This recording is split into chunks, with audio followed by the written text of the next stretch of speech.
aujourd'hui, nous tenons un atelier sur le rôle des acteurs non étatiques en rapport à l'accord de Paris.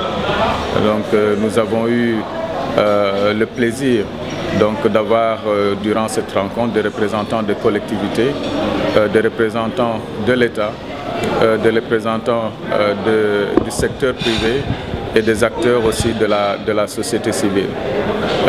Ce que nous avions comme objectif dans le cadre de cet atelier, c'était de permettre à ce que on puisse examiner avec les différents acteurs comment on peut arriver à opérationnaliser disons, les contributions déterminées au niveau national. Donc nous pensons à ce niveau que quelque part on a eu des actifs ou bien des acquis dans le cadre même du développement des plans nationaux d'adaptation, donc qui à notre avis peuvent constituer de piliers à l'opérationnalisation, surtout dans le volet adaptation. Écoutez, je pense que le rôle des acteurs non étatiques n'est plus à prouver. Aujourd'hui, on parle de solutions, on parle d'adaptation. Et le politique est important dans le cadre de la valorisation de ces phénomènes et de ces processus d'adaptation au changement climatique. Mais il est vrai que les acteurs non étatiques, et en particulier les ONG comme ENDA, qui exercent depuis maintenant plus de 35 ans, si je ne m'abuse, voire 40 ans, puisque oui, 40 ans, 75, ces acteurs en tous les cas sont au plus près des populations qui vivent les changements climatiques. Je pense notamment aux pêcheurs, qui eux-mêmes mettent en place des stratégies pour pouvoir atteindre leurs poissons, ou en tout cas pallier au manquement d'espèces qui sont dues notamment au changement climatique. Donc les acteurs non étatiques sont incontournables puisqu'ils sont les acteurs au plus près de la base, et c'est les acteurs au plus près de la base qui sont les plus touchés par ces changements climatiques au quotidien.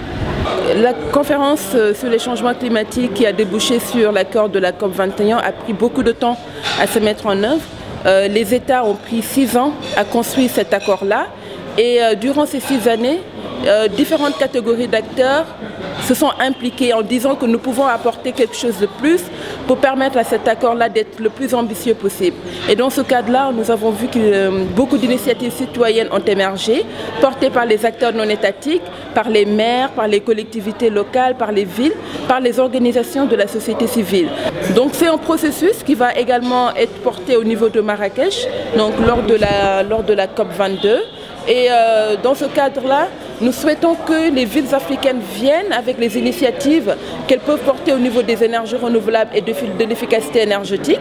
Elles portent en fait ces initiatives au niveau décentralisé, au niveau local, au niveau des écoles, au niveau des collectivités, au niveau de l'éclairage dans les rues. Il faudrait que ces collectivités africaines-là puissent venir avec tout ce bagage-là, toutes ces expériences-là, au niveau de Marrakech, les partager pour montrer que les choses également bougent au niveau de l'Afrique. Et ces initiatives citoyennes-là ont besoin de plus de financement, ont besoin de plus d'appui, de renforcement de capacité pour qu'on puisse l'élargir à une plus grande échelle. Nous, on s'est dit que la mise en œuvre de l'accord de Paris va durer. On aura besoin de plusieurs décennies pour mettre en œuvre cet accord-là. Donc dans ce cadre-là, il faut faire en sorte que les citoyens qui sont appelés à mettre en œuvre cet accord-là puissent se l'approprier. C'est pourquoi cette année, nous avons lancé Déclic 2, donc défis climatiques et citoyenneté l'année 2, pour permettre à ces citoyens-là de savoir quels sont les enjeux qui vont être discutés au niveau de Marrakech. Il faut non seulement l'engagement des États, mais il faut l'engagement des acteurs de la société civile et surtout des populations. Et c'est la raison pour laquelle ce que ENDA est en train de faire est essentiel, parce que Déclic vise justement la sensibilisation des acteurs à la base pour leur montrer qu'elles ne sont pas peut-être une cause du problème, mais elles peuvent parfaitement être partie de la solution. Donc il faut qu'on arrive à comptabiliser les efforts qui sont faits au niveau de ces collectivités-là en matière d'atténuation, parce que c'est ce qui nous permettra au moins de faire un meilleur agrégat donc des efforts des pays en matière, disons, pour atteindre l'objectif qu'on s'est fixé à Paris, de réduire de limiter le niveau de la température à 1,5 degré, sinon à 2 degrés. Mais cela requiert des financements, hein, donc bien sûr. Et là, que le secteur privé, par exemple, puisse y participer, surtout le secteur privé des pays au niveau national, cela est à saluer. Mais à notre avis, il faut qu'on arrive à explorer d'autres voies de financement, je ne dirais pas innovants, mais alternatifs. Donc au niveau des collectivités, il y a des potentialités, qu'on arrive à explorer ces potentialités aussi bien au niveau de l'agriculture, au niveau de l'élevage, de la foresterie. Nous pensons qu'il y a, et même de la pêche, nous pensons qu'il y a des efforts à faire à ce niveau-là pour revoir par exemple la fiscalité, la taxation, mais aussi faire appel donc à la diaspora,